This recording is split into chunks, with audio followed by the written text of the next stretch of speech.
అంటే ఇప్పుడు competitive exams కి ప్రిపేర్ అయ్యే వాళ్ళు మెయిన్ గా ఆ ప్రిపరేషన్ ఎలా ఉండాలి, ఏది ఎక్కువ మైండ్ లో పెట్టుకొని చదువుకోవాలి?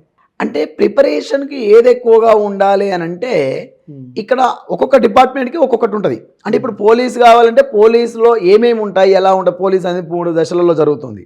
సో ఒకవేళ టీచర్స్ కావాలంటే టీచర్కి ఒక రకంగా ఉంటుంది. అంటే గ్రూప్స్ అంటే గ్రూప్స్.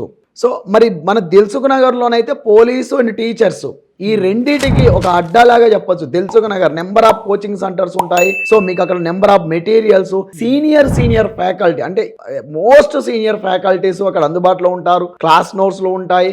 సో మీరు అవన్నీ కూడా గ్యాదర్ చేసుకుంటే ఇప్పుడు లెర్నర్ స్థాయిలో ఉన్న పిల్లవాళ్ళకి అవకాశాలు చాలా ఎక్కువగా ఉన్నాయి. ఎట్ ద సేమ్ టైం ఇంకొక పాయింట్ కూడా మనం ఆలోచించవలసింది ఏంటంటే లాస్ట్ టైం నోటిఫికేషన్ మిస్ అయిన విద్యార్థి కూడా నౌ స్టిల్ ఇప్పటి వరకు కూడా దిల్సుఖ్ నగర్లో స్టడీ హాల్లో కూర్చొని చదివే విద్యార్థులు చాలామంది ఉన్నారు.